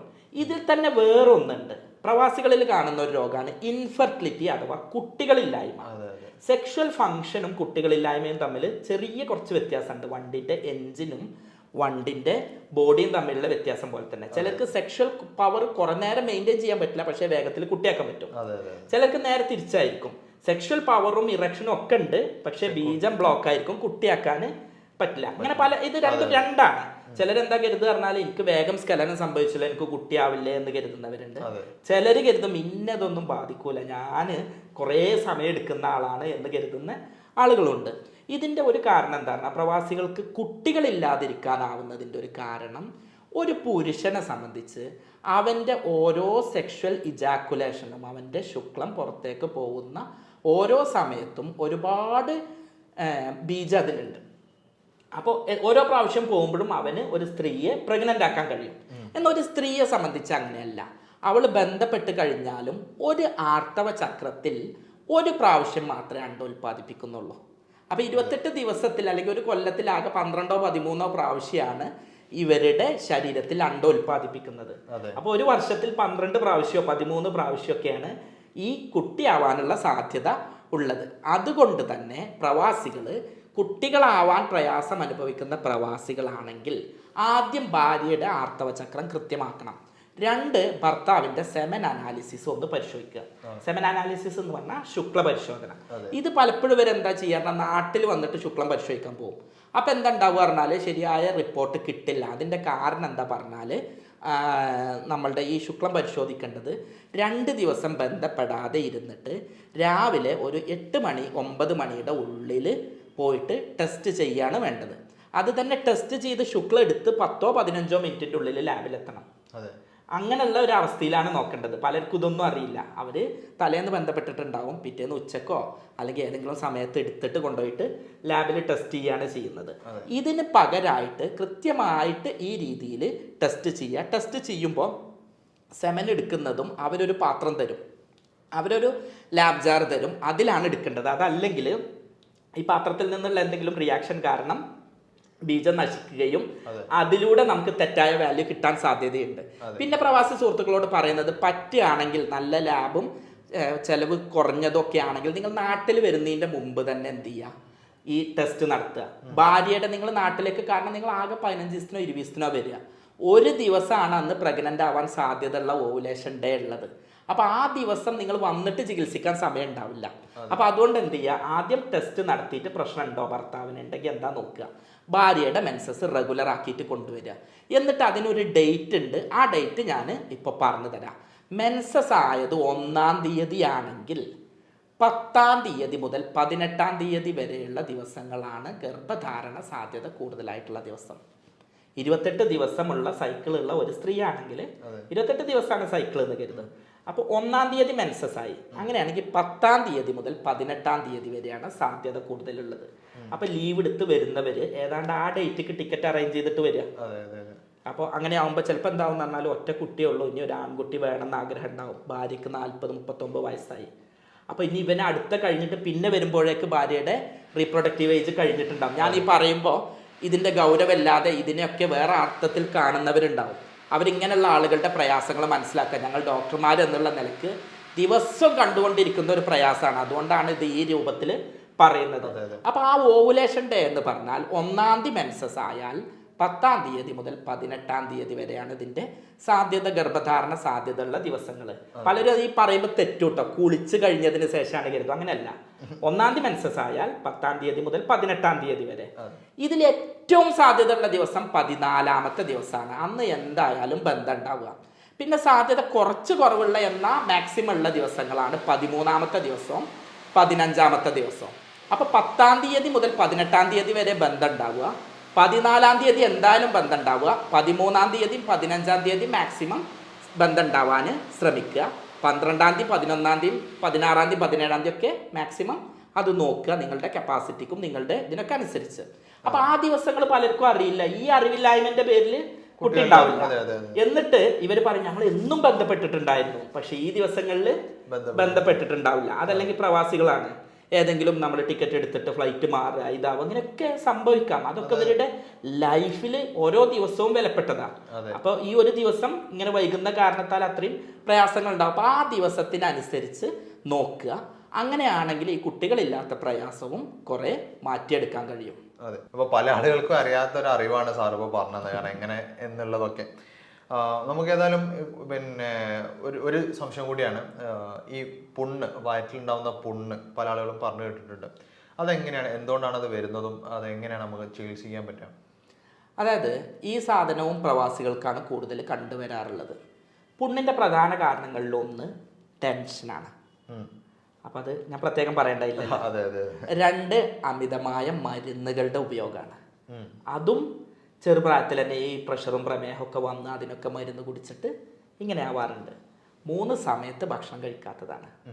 4 അനാവശ്യമായിട്ടുള്ള ഭക്ഷണങ്ങൾ, hotel food, junk food, fast food, tin food, കോളകൾ, ഇതൊക്കെ കഴിക്കുന്നതാണ്. അപ്പോൾ ഇനി ഇതൊക്കെ കഴിക്കാതെ ഭക്ഷണം സമയത്ത് കഴിക്കാതിരുന്നാലും ഇതൊക്കെ വരും. അതല്ലെങ്കിൽ ഭക്ഷണം ഭംഗി ചെയ്യുക, ഒരു നേരം കഴിക്കാതെ മറ്റു നേരം കഴിക്കുന്ന വിഷയങ്ങൾ വരും. അപ്പോൾ ഇതൊക്കെ കൂടുതൽ കാണുന്നത് എൻ്റെ പ്രവാസി സഹോദരന്മാരിലാണ്. അപ്പോൾ ഇത് ഒരിക്കലും നിങ്ങളൊരു കുറ്റപ്പെടുത്തലായിട്ട് തോന്നരുത്. ഇവനെല്ലാം പ്രവാസികൾക്ക് കുറ്റാണല്ലോ പറയുന്നത്, ഇവൻ എന്തായി പറയുന്നു എന്നുള്ളത് തോന്നരുത്. ഇതിനപ്പുറം ഇതില്ലാത്ത ഒരുപാട് സഹോദരന്മാരുണ്ട്. ഇതിനപ്പുറം ഇത് ചെയ്യുന്നത് കാരണത്താൽ കൂടുതൽ രോഗിയാവാൻ സാധ്യത ഉള്ളതുകൊണ്ട് ഞാൻ ഇനി മുതൽ അങ്ങനെ ചെയ്യില്ല, ഞാൻ ഇനി ഫാസ്റ്റ് ഫുഡ് വല്ലാതെ ശ്രദ്ധിക്കില്ല, സമയത്ത് ഭക്ഷണം കഴിക്കും, അനാവശ്യമായിട്ട് ടെൻഷൻ അടിക്കില്ല, ഞാൻ നന്നായിട്ട് കിടന്നുറങ്ങും, ഞാൻ അനാവശ്യമായിട്ട് മെഡിക്കൽ ഷോപ്പിൽ പോയിട്ട് മരുന്ന് വാങ്ങില്ല എന്ന് തീരുമാനിക്കുക വേണ്ടത്. അതല്ലാതെ നിങ്ങൾക്ക് തോന്നരുത് ആ ബാസിൽ ഡോക്ടർ വന്നിട്ട് പ്രവാസികളെ കുറ്റം പറയാണ് എന്നുള്ളത്. ഞാൻ നേരത്തെ പറഞ്ഞു, ഞാനൊരു പ്രവാസി പിതാവിൻ്റെ മകനാണ്. അതുകൊണ്ട് തന്നെ ഒരു പ്രവാസിക്ക് വരുന്ന രോഗങ്ങളും ഒരു പ്രവാസി കാലിക്കറ്റ് എയർപോർട്ടിലേക്ക് വരുമ്പോൾ ഉണ്ടാകുന്ന സന്തോഷവും, അത് തിരിച്ചു പോകുന്നതിൻ്റെ ഒരാഴ്ച മുമ്പ് തന്നെ ഉപ്പ പോവുകയാണല്ലോ നാളെ ഇനി ഉപ്പ ഉണ്ടാവില്ലല്ലോ എന്നുള്ള ഒരു സങ്കടവും, സ്വന്തം ജ്യേഷ്ഠൻ്റെ അല്ലെങ്കിൽ പെങ്ങളുടെ കല്യാണത്തിന് ഉപ്പ ഇല്ലാതെ പെങ്ങൾക്ക് ബാക്കിയുള്ളവർ കൈ കൊടുക്കുന്നൊക്കെ പ്രയാസം കണ്ട ആളാണ്. അതുകൊണ്ട് തന്നെ ആ ഒരു ഫീല് മനസ്സിലാക്കിയിട്ടാണ് നിങ്ങളോട് സംസാരിക്കുന്നത്. ഒരിക്കലും നിങ്ങളെ കുറ്റപ്പെടുത്തുകയാണ് എന്നുള്ളത് സഹോദരന്മാർക്ക് തോന്നിപ്പോവരുത്. അപ്പോൾ വേണ്ടത്, പുണ്ണൊഴിവാക്കാൻ വേണ്ടത് സമയത്ത് ഭക്ഷണം കഴിക്കുക, വെള്ളം കുടിക്കുക, പഴങ്ങൾ കഴിക്കുക, പച്ചക്കറികൾ കഴിക്കുക. പിന്നെ പൊതുവെ എനിക്ക് തോന്നിയിട്ടുള്ളത് പാല് വലിയ റിലീഫ് നൽകുന്നുണ്ട്, നല്ല റിലീഫ് നൽകുന്നുണ്ട്. അതുപോലെ തന്നെ ദഹനം എളുപ്പമാവുന്നതിനുള്ള മഞ്ഞൾ, വെള്ളുള്ളി, മഞ്ഞൾ, പിന്നെ പുതിന, ഈ സംഗതികളെല്ലാം ഭക്ഷണത്തിൽ ഉൾപ്പെടുത്തുമ്പോൾ കൂടുതലായിട്ട് ദഹനം നടക്കാനും അനാവശ്യമായിട്ട് പ്രശ്നങ്ങൾ ഇല്ലാതിരിക്കാനും സഹായകരാകും. അപ്പൊ അത്തരം സംഗതികൾ എന്ത് ചെയ്യുക, ഭക്ഷണത്തിൽ ഉൾപ്പെടുത്തുക. ഓക്കെ, അപ്പോൾ നമുക്ക് ഏതായാലും 1-2 വിഷയങ്ങളോട് നമുക്ക് ഇതിൽ സംസാരിക്കാം. എനിക്ക് തോന്നുന്നു അതിൽ പ്രധാനപ്പെട്ട ആളുകൾക്ക് ബുദ്ധിമുട്ടുണ്ടാക്കുന്ന ഒന്നാണ് ഈ കിഡ്നിക്ക് ഉണ്ടാകുന്ന ബുദ്ധിമുട്ടുകൾ. കാരണം അവിടുന്ന് അവർക്ക് പ്രശ്നമൊന്നും ഉണ്ടാവില്ല, പക്ഷെ നാട്ടിലെത്തുന്ന സമയത്ത് അവർ ചെക്ക് ചെയ്യുന്ന സമയത്ത് കിഡ്നി ഏകദേശം നശിക്കാനായിട്ടുണ്ട് എന്നുള്ളതാണ് അറിയാൻ സാധിക്കുന്നത്. അപ്പം അങ്ങനെ ഒരു കിഡ്നി ഇഷ്യൂസ് വരാതിരിക്കാനും അല്ലെങ്കിൽ വന്നതിന് തന്നെ നമ്മൾ എങ്ങനെ ബെസ്റ്റ് ആയിട്ട് ട്രീറ്റ് ചെയ്യുക എന്നുള്ളത് എങ്ങനെയായിരിക്കും? യെസ്, പ്രവാസികളിൽ വേറൊരു രോഗം ഉണ്ടാവുന്നത് പ്രധാനമായിട്ടും കിഡ്നി രോഗങ്ങളാണ്. ഒന്ന് ചെറിയ കിഡ്നി കല്ല്, അല്ലെങ്കിൽ മൂത്രക്കടച്ചിൽ, അതല്ലെങ്കിൽ കിഡ്നിയിൽ നീർക്കെട്ട്, ഇതല്ലെങ്കിൽ കിഡ്നിയുടെ ഫെയിലിയർ, ക്രിയാറ്റിനിൻ കൂടുക, അതല്ലെങ്കിൽ മൂത്രത്തിൻ്റെ പ്രശ്നങ്ങൾ. ഇത്തരത്തിലുള്ള പ്രശ്നങ്ങൾ ധാരാളമായിട്ട് കണ്ടുവരാറുണ്ട്. ഇതും ഞാൻ നേരത്തെ പറഞ്ഞ ജീവിതശൈലിയുടെ ഭാഗമായിട്ടാണ് വരുന്നത്. ഈ കിഡ്നി രോഗങ്ങളുടെ പ്രത്യേകത എന്താണെന്ന് പറഞ്ഞാൽ, നമ്മളുടെ ഒരു കാലിന് ഒരു മുറിവായാൽ നമ്മളെ നടത്തത്തെ ബാധിക്കും. കാരണം ഒരു സൈഡിലേക്ക് ചതുക്കുകയോ മുടന്തുകയോ ഒക്കെ ചെയ്യും. കാരണം അപ്പോൾ നമ്മുടെ മൊത്തം ഓട്ടത്തിന്റെ സ്പീഡിനെ ബാധിക്കും. അതുപോലെ തന്നെയാണ് ഓരോ അവയവം. ഇപ്പം ഈ കണ്ണിന് എന്തെങ്കിലും പ്രശ്നങ്ങൾ ഉണ്ടെങ്കിൽ ഒരു സൈഡിലേക്കുള്ള കാഴ്ച കുറയും. ഈ ചെവിക്ക് എന്തെങ്കിലും പ്രശ്നങ്ങളാണെങ്കിൽ വേഗം മനസ്സിലാവും, ഈ ഭാഗത്തുനിന്ന് പറഞ്ഞാൽ കേൾക്കൂല, ഇവിടുന്ന് കേൾക്കും. അല്ലെങ്കിൽ ഫോൺ ഇവിടെ പിടിച്ചാൽ കേൾക്കും, ഇവിടെ പിടിച്ചാൽ കേൾക്കില്ല. ഇങ്ങനെ ഒരു ഭാഗത്ത് എന്തെങ്കിലും പ്രശ്നം വന്നാൽ വേഗത്തിൽ മനസ്സിലാക്കാൻ കഴിയും. എന്നാൽ കിഡ്നിയുടെ കാര്യം അങ്ങനെയല്ല. അവർ നല്ല സാഹോദര്യത്തിലാണ് പ്രവർത്തിക്കുന്നത്. വലത് സൈഡിലുള്ള കിഡ്നി മുഴുവൻ ഫങ്ഷൻ ചെയ്തിട്ടില്ലെങ്കിലും അവൻ രണ്ടാമത്തോ മിണ്ടും പരാതി പറയില്ല. ബാക്കി ബോഡിൻ്റെ ഫങ്ഷനൊക്കെ എന്ത് ചെയ്യും, മറ്റേയാൾ ചെയ്തോളും. അപ്പം നമുക്ക് ഒരു കാലുമ്മ മുറിയായിട്ട് എന്തെങ്കിലും പ്രശ്നങ്ങൾ വന്നാൽ അറിയുന്നത് പോലെ ഒരു കിഡ്നിമ എന്തെങ്കിലും മുറിവായാൽ അതറിയാൻ കഴിയില്ല. അത് വലിയൊരു അപകടം. കാരണം നമ്മൾ പലപ്പോഴും എന്തെങ്കിലും ലക്ഷണങ്ങളൊക്കെ കാണുന്നത് ഈ ജോലിയൊക്കെ കഴിഞ്ഞ് ഒരു കിഡ്നി മുഴുവൻ പോയി രണ്ടാമത്തോനും പകുതിയൊക്കെ വീക്കായി, ഇനി ഒന്നും ചെയ്യാൻ പറ്റൂല എന്ന് പറയുന്ന അവസ്ഥയിലാണ്. അപ്പം ആ സാഹചര്യത്തിൽ കുറച്ച് കാര്യങ്ങൾ ശ്രദ്ധിക്കുക. ഒന്ന്, സ്ഥിരമായി മരുന്ന് കുടിക്കുക. ആ മരുന്നിൻ്റെ റിയാക്ഷൻ കിഡ്നി രോഗങ്ങളിലേക്ക് കാരണമാകും. രണ്ടാമത്, വെള്ളം കൂടി കുറവുള്ള ആളുകളിൽ പ്രയാസങ്ങൾ ഉണ്ടാവും. 3, ക്രിയാറ്റിനിൻ കൂടുക. അതുപോലെ തന്നെ സ്ഥിരമായി മൂത്രാശയ പഴുപ്പ്, മറ്റ് രോഗങ്ങളൊക്കെ ഉണ്ടെങ്കിൽ ഇത് വരും. പ്രത്യേകിച്ച് ഷുഗർ പോലുള്ള രോഗങ്ങൾ ഉണ്ടെങ്കിൽ ഇത് വരും. അതുപോലെ തന്നെ മൂത്രാശയ അണുബാധ, അതും ഇതിൽ പ്രധാനപ്പെട്ടിട്ടുള്ള ഒന്നാണ്. അതുപോലെ തന്നെ നമ്മൾ പറയുന്ന പോലെ തന്നെ ഭക്ഷണത്തിൽ ഈ കെമിക്കൽ അടങ്ങിയിട്ടുള്ള, മായ അടങ്ങിയിട്ടുള്ള ഭക്ഷണങ്ങൾ, കളർ അടങ്ങിയിട്ടുള്ള ഭക്ഷണങ്ങൾ, കോളകൾ, സോഫ്റ്റ് ഡ്രിങ്ക്സ്, ഇത്തരം സംഗതികളൊക്കെ കഴിക്കുന്നവരിൽ ഇത് കൂടുതലായിട്ട് വരാനുള്ള സാധ്യത ഉണ്ട്. പിന്നെ പാരമ്പര്യവും ഇതിലൊരു ഘടകമാണ്. അതുപോലെ തന്നെ കല്ല് പോലുള്ള രോഗങ്ങളുള്ളവർ, കിഡ്നിയുടെ മറ്റ് അസുഖങ്ങളുള്ളവർ. അപ്പോൾ ഇത്തരം ആളുകളൊക്കെ എപ്പോഴും ശ്രദ്ധിക്കേണ്ടത്, പാരമ്പര്യമായിട്ട് പ്രശ്നം ഉണ്ടെങ്കിൽ, അല്ലെങ്കിൽ ക്രിയാറ്റിനിൻ ഉയർന്ന് കാണിക്കുന്നുണ്ടെങ്കിൽ, ഷുഗർ ഉണ്ടെങ്കിൽ ഇടയ്ക്ക് ഒന്ന് കിഡ്നി ഫങ്ഷൻ ടെസ്റ്റ് വളരെ നല്ല കൃത്യമായ റിപ്പോർട്ട് നൽകുന്ന ഒരു ലാബിൽ നിന്ന് നോക്കുക. അപ്പോൾ പാരമ്പര്യമായിട്ട് കിഡ്നി ഫെയിലിയർ ഉള്ളവരാണെങ്കിൽ അങ്ങനെ ഒരു സാധ്യത ഉണ്ട്. അപ്പോൾ അത്തരത്തിൽ എന്ത് ചെയ്യുക, വേഗം ഒന്ന് നോക്കി ഇടയ്ക്കിടയ്ക്ക് വെരിഫൈ ചെയ്യുക. മറ്റേത് എന്താ പറഞ്ഞാൽ ഒരാൾക്ക് ഇങ്ങനെ ആയിട്ടുണ്ടാവും, എന്നിട്ട് പിന്നെയും നമ്മളതും അങ്ങനെ ആയിട്ടുണ്ടാവും, പക്ഷേ കുറേ കഴിഞ്ഞ് ഒരു കിഡ്നി മുഴുവൻ പോയി കഴിഞ്ഞതിന് ശേഷമായിരിക്കും നമ്മളിത് അറിയാം. അപ്പൊ ഇത്തരം കേസിൽ ഓരോ പ്രവാസിയോടും പറയാനുള്ളത്, ഇനി നമ്മുടെ നാട്ടിൽ നിന്ന് ഇങ്ങനെ ഉണ്ടാവാൻ പാടില്ല. അപ്പൊ അതിന് വേണ്ടിയിട്ട് ഈ ടെസ്റ്റ് ഇടയ്ക്ക് നടത്തുക. ഇതും ഞാൻ പറഞ്ഞ പോലെ പ്രവാസികൾക്ക് വരാനുള്ള കാരണം, പലപ്പോഴും ട്രക്ക് ഡ്രൈവർമാരാണെങ്കിൽ എൻ്റെ അടുത്ത് ഒരു സുഹൃത്ത് അങ്ങനെ ഉണ്ടായിരുന്നു. അവൻ ഇതുപോലെ മൂത്രം കുറേ പിടിച്ചു നിന്നാണ് അവന് കല്ല് വന്ന് പിന്നെ അത് പ്രശ്നമായി മാറിയത്. അപ്പോൾ അവൻ പറഞ്ഞൊരു സംഗതി ഉണ്ട്, ഞങ്ങൾ നൈറ്റിൽ അങ്ങ് വണ്ടി എടുക്കുകയാണെങ്കിൽ ലോങ് രാവിലെ അതിർത്തികൾ ഇതാക്കുന്ന അത്രയും ദൂരത്തിൽ പോകുമെന്ന് പറഞ്ഞതായിരുന്നു. ട്രക്ക് ഡ്രൈവർ ആയിരുന്നു. അപ്പോൾ അത്തരത്തിലുള്ള കാര്യങ്ങൾ ചെയ്യുമ്പോൾ ഇത് വരാനുള്ള സാധ്യത ഉണ്ട്. പിന്നെ മരുന്നുകളുടെ ഉപയോഗം ഞാൻ പറഞ്ഞല്ലോ, പ്രവാസി സഹോദരന്മാർ ഒരുപാട് അങ്ങനെ ഉപയോഗിക്കുന്നുണ്ട്. അപ്പോൾ അതിൻ്റെ പ്രശ്നങ്ങൾ. പിന്നെ കോളകളുടെ ഉപയോഗം, പലരും കല്ല് ഉള്ളവരാണ്. അതുപോലെ തന്നെ വെള്ളം കൂടി കുറഞ്ഞവരാണ്. എ സിയുടെ ഉള്ളിൽ അങ്ങനെ ഇരിക്കും, വെള്ളം കൂടി ഇല്ല, മൂത്രമൊഴിക്കലില്ല, അങ്ങനെ ആയിട്ടും ഈ പ്രശ്നങ്ങളുണ്ട്. അപ്പോൾ അത് ഒഴിവാക്കാൻ വേണ്ടിയിട്ട് കുറച്ച് നിർദ്ദേശങ്ങളാണ് പറയുന്നത്. ഇങ്ങനെ പ്രശ്നങ്ങളോ സാഹചര്യങ്ങളോ ഉള്ളവരെ ഇടയ്ക്കിടയ്ക്ക് ടെസ്റ്റ് ചെയ്ത് നോക്കുക. നന്നായിട്ട് വെള്ളം കുടിക്കുക. ഈ വെള്ളം കുടി എന്ന് പറയുമ്പോൾ എങ്ങനെയാണ് പറഞ്ഞാൽ, ഞാൻ എപ്പോഴും പറയല്ലോ, 1.5 ലിറ്റർ മൂത്രം പോകാനുള്ള വെള്ളം കുടിക്കുക. ഇപ്പം ഞാൻ എ സിയിൽ ഇരിക്കുന്ന ആളാണ്. അപ്പോൾ കൂലിപ്പണിക്ക് റോഡിൻ്റെ നടുവിൽ റോഡ് പണി എടുക്കുന്ന ആൾ, അല്ലെങ്കിൽ ഒരു ടെറസിൻ്റെ പണി, വാർപ്പിൻ്റെ പണി എടുക്കുന്ന ആൾ, അല്ലെങ്കിൽ കൂലിപ്പണിക്ക് പോകുന്ന ആൾ കുടിക്കേണ്ട അത്ര വെള്ളം എനിക്ക് കുടിക്കേണ്ടി വരില്ല. കാരണം അവന് വിയർപ്പായിട്ട് മറ്റൊക്കെ പോകുന്നുണ്ട്. അപ്പൊ എപ്പോഴാന്ന് പറഞ്ഞാൽ അവന് നന്നായിട്ട് വെള്ളം കുടിക്കുക. അതെ. പൊതുവെ കായികാധ്വാനം കുറഞ്ഞവർ താരതമ്യേന കുറച്ച് മതി, പക്ഷെ 1.5 ലിറ്റർ വെള്ളം മൂത്രമായിട്ട് പോവത്തക്ക രീതിയിലുള്ളത് കുടിക്കുക. ആ അർത്ഥത്തിലാണ് ഒരു ഈസി ആയിട്ട് കണക്ക് പറയാൻ പറ്റുക. പിന്നെ വേണ്ടത് എന്താണെന്ന് പറഞ്ഞാൽ പഴങ്ങൾ കഴിക്കുക, പച്ചക്കറികൾ കഴിക്കുക, സാലഡുകൾ കഴിക്കുക, കൃത്രിമ ഭക്ഷണങ്ങൾ ഒഴിവാക്കുക. കൂവപ്പൊടി എന്ന് പറഞ്ഞ കൂവയുടെ പൊടി വളരെ നല്ലതാണ്, ബാർലിയുടെ വെള്ളം നല്ലതാണ്, ഓട്സ് നല്ലതാണ്. ഇത്തരം സംഗതികളൊക്കെ ഉപയോഗിക്കാം. അതുപോലെ തന്നെ അനാറ് നല്ലതാണ്, ഓറഞ്ച് പോലുള്ളവ നല്ലതാണ്. ഇതെല്ലാം ജ്യൂസായിട്ടോ വെള്ളമായിട്ടോ ഒക്കെ ഉപയോഗിക്കുക. കഴിവതും കോളകൾ ജീവിതത്തിൽ നിന്ന് ഒഴിവാക്കുക എന്നുള്ളതാണ് കിഡ്നി രോഗങ്ങൾ ശ്രദ്ധിക്കേണ്ട കാരണങ്ങൾ. നമ്മൾ തന്നെ പറയാറുണ്ട്, നമ്മുടെ നാട്ടിൽ പണ്ടൊക്കെ കിഡ്നി തകർന്നവർ അപൂർവമായിട്ട് ഉണ്ടാവുള്ളൂ. ഇപ്പൊ റോട്ടിലേക്ക് ഇറങ്ങി എത്രയോ സഹോദരന്മാർക്ക് വേണ്ടിയിട്ട് ഇത് വരികയാണ്. ഈ കിഡ്നി രോഗങ്ങൾ വന്നാൽ മനസ്സിലാക്കേണ്ട വിഷയം എന്ന് പറഞ്ഞാൽ, ഇപ്പോൾ ഒരു പൈൽസ് വന്നാൽ അത് കുറച്ച് ദിവസം സഹിച്ച് സർജറി ഒക്കെ ചെയ്ത് കഴിഞ്ഞാൽ നമുക്ക് എന്തെങ്കിലുമൊക്കെ ചെയ്യാൻ പറ്റും. പക്ഷെ കിഡ്നി രോഗങ്ങൾ വന്നാൽ നിസ്സാര ചെലവല്ല, ഭയങ്കര സംഖ്യയാണ്. പലരും റോട്ടിലേക്ക് നമ്മളുടെ മുന്നിൽ കൈ നീട്ടാൻ വരുന്നത് ആവശ്യം ആഗ്രഹം ഉണ്ടായിട്ടല്ല. അവരുടെ ഇതുവരെ ഒരാളോട് 1 രൂപ കടം വാങ്ങിയവരാവില്ല. പക്ഷെ വീടും എല്ലാം വിറ്റ് ജോലി ഒഴിവാക്കി വന്ന് ഇനി ഒരു രക്ഷയില്ലാതെ ആയിട്ടാണ് ഇങ്ങനെയൊക്കെ ആവുന്നത്. അപ്പൊ ആ അപകടം ഇനി നമ്മളുടെ ഒരു പ്രവാസി സുഹൃത്തുക്കൾക്ക് വരാതിരിക്കാൻ വേണ്ടിയിട്ട് വീണ്ടും ശ്രദ്ധിക്കുക, ഈ രീതിയിലുള്ള മുന്നറിയിപ്പുകൾ എടുക്കുക. ഓക്കെ. അപ്പൊ ഞാൻ അവസാനമായിട്ട് ഒരു ക്വസ്റ്റ്യൻ സാറോട് ചോദിക്കുകയാണ്. പല ആളുകൾക്കും പറയുന്നുണ്ട് ഒന്നെങ്കിൽ വയറ്റിന്ന് പോകുന്നില്ല, അല്ലെങ്കിൽ ഭയങ്കരമായിട്ട് ലൂസ് മോഷനായിട്ട് പോകുന്നുണ്ട് എന്നുള്ളത്. അത് എന്തുകൊണ്ടാണ് ഇവർക്ക് പ്രധാനമായിട്ട് വരാനുള്ള കാരണം എന്താണ്? പ്രവാസികളിൽ അതുപോലെ കണ്ടുവരുന്ന ഒരു രോഗമാണ് IBS അഥവാ irritable bowel disease, irritable bowel syndrome.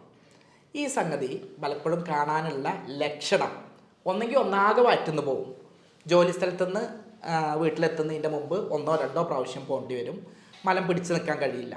അതല്ലെങ്കിൽ ഇടയ്ക്കിടയ്ക്ക് വയറ് ഉറക്കും, അടിവയറിൽ നന്നായിട്ട് വേദന ഉണ്ടാവും, വയറ്റിൽ നിന്ന് അങ്ങനെ പോയിക്കൊണ്ടിരിക്കും, ശരീരം വല്ലാതെ മെലിഞ്ഞു പോകും. അതുപോലെ തന്നെ അടിവയറിന് നല്ല വേദനയായിട്ട് വരും. ഇത്തരത്തിലുള്ള സംഗതികളെയാണ് പൊതുവെ IBSൻ്റെ ലക്ഷണങ്ങളായിട്ട് നമ്മൾ കാണാറുള്ളത്. അത് കൂടുതലായിട്ട് പ്രവാസികളിൽ കണ്ടുവരുന്നുണ്ട്.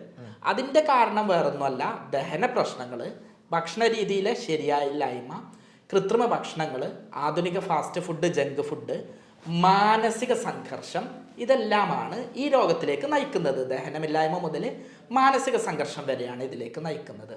അപ്പോൾ ഇത് ഒഴിവാക്കാൻ വേണ്ടിയിട്ട് ഈ പറഞ്ഞിട്ടുള്ള കാര്യങ്ങളിൽ പ്രധാനമായിട്ടും ശ്രദ്ധിക്കുക എന്നുള്ളത് തന്നെയാണ് ഇതിലേറ്റവും വലിയ മുൻകരുതൽ. രണ്ടാമത് ഇതിൽ ചെയ്യാവുന്ന കുറച്ച് കാര്യങ്ങളുണ്ട്. സുർക്ക, മയണൈസ്, അച്ചാറ് അതുപോലത്തെ സാധനങ്ങൾ ഒഴിവാക്കുക.